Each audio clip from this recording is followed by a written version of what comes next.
I'm Anita LaRaia with Wine Groceries. We've got our webpage, winegroceries.com, and these are the first 6 videos. On that webpage, you'll actually see the labels of the wines we're featuring, and even some of the cheeses. And we will have an opportunity there for you to click on those labels and open up these videos. I talked about champagne and sparkling wine in our last little video, and now I'm going to talk about the same noble grapes, Pinot Noir and Chardonnay. I'm going to start with this J. Very easy to remember because it's just got that one big letter J on it. It's a California Pinot Noir. It's actually from 3 different coastal counties.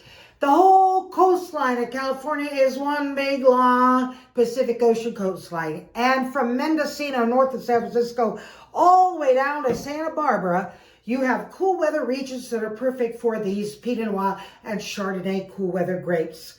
This J retails for about $26 a bottle, but you might be able to find it even on sale in the groceries. And it's a very big-bodied Pinot Noir. Most Pinot Noirs are kind of light-bodied, but let me pour a little for you to show you.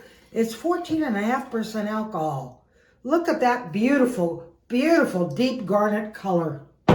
Gorgeous wine. J. Pinot Noir. I'm sorry. It's the 2021 vintage. You really want to aerate the wine. You swirl it in your glass, holding it down against the table. Otherwise, you might spill it everywhere. Oh, what a beautiful cherry aroma. Black cherry or those deep blue, deep red cherries from Washington State. Beautiful. But this is a California, the J. Pinot Noir. And now I'm going to actually open the French original. This is Pinot Noir. On a French label, if they name the single grape like they do on this Louis Latour French red Burgundy, it has to be 100% of that grape. It says Pinot Noir on it. How do I know it's a Burgundy wine? Burgundy is original home in France, not just Champagne, but the other cool weather region is Burgundy. Now, how do I know that? It says Bourgogne, Appellation Contrôlée, controlled by the French government. Bourgogne means Burgundy. But the main thing is, you know it's a Pinot Noir because it has to be 100% Pinot Noir if they name the grape. Now, it also says Côte d'Or, hillsides of gold. Those are the best areas of Burgundy where they plant the Chardonnay in the south to make the white wines and the red Pinot Noir in the north. It also says Beaune on it. Beaune is just the main city. I took a whole group there to Burgundy, and I want to contrast the California deep high alcohol because the French go more for finesse. When you use your corkscrew, you need a little knife on top. You could just go around. This is no longer a lead foil. It's just either plastic or whatever, and you could just take that off the cork. And in fact, you can cut down on it, open it up, and then these corkscrews have a lovely Teflon corkscrew point. Approach it at a 45-degree angle. Get that point into the cork. Turn it down, turn it down, turn it down, because what you're trying to do is get the lever against the glass without breaking the glass. So you could do a little at a time, because many of these French corks are quite long. And they have, if they are like a grape Bordeaux, which we'll talk about, ooh, look at the difference in the color. Both of them are Pinot Noir, but look at the difference. The French Pinot Noir has that much lighter garnet color. And yes, it's got still some of that beautiful, but it's a little earthier, definitely earthier. You know, I think that more people would drink wine if they actually tasted something good. Unfortunately, they don't know what to buy. So that's why we're here to help.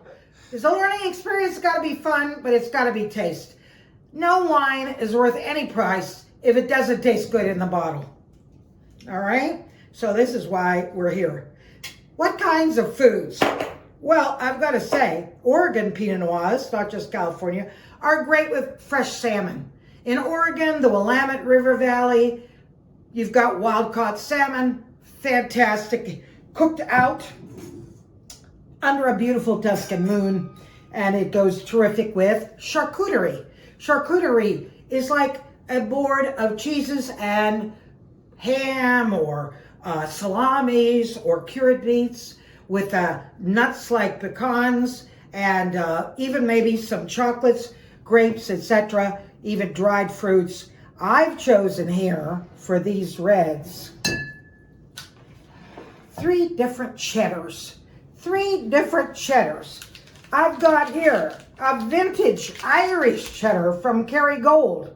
Oh my God, Joel, I love these aged white sharp cheddars. Aged white sharp cheddars. Kerrygold from Ireland. Beautiful green grass. Those cows love it. And that's called a vintage because it's aged for a long time. This one, the Cabot from Vermont, says seriously sharp aged white cheddar. Delicious with these red wines. And what about Oregon? Here's a Tillamook cheddar. And my God, it says here extra sharp white cheddar, aged for over 2 years in the temperature controlled caves. Fabulous with these 3 cheddars with these wines. Now, we're going to end up with a white.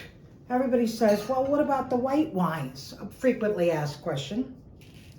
And I've got to tell you, it's so convenient when it's a screw cap. Nothing wrong with a screw cap. Even some of the greatest Bordeaux's on their second labels use screw caps. This Chardonnay is by Josh. Josh Winery is one of the top 20 brand names in the U.S. by sales volume. It does everything from Pinot Noir to Chardonnay and to a top-of-the-line Cabernet Sauvignon. Fabulous because it's got a mineral quality, perhaps a little tropical fruit of the pineapple, maybe a little bit of oakiness, which gives a little bit of a buttery finish on top of the mineral quality. I've got to say, you can serve some really good crackers. These are fabulous flatbread crackers that go with these cheddar cheeses. I want to tell you that the noble grapes mean everything.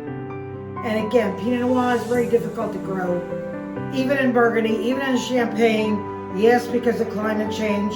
So it's got to be in these cool weather areas, whether it's Santa Barbara, all the way up the coast of California, and in other cool weather areas. This is Anita LaRaia. I want to end up with a little wine line from a famous Everly Brothers song. All I have to do is dream. In that song, the lyrics say, kiss your lips of wine. Okay, wine in moderation. Notice I don't fill the glasses more than a third full, so you can swirl and judge the aroma and get a real intense impression. Moderation in the wine, but not in the kisses. No, not in the kisses. This is Anita LaRaia signing out until our next video, where we're talking about 3 Latin lover wines. So please follow us on YouTube, subscribe for free, and enjoy yourself. Have some fun with all of it. Thank you so much.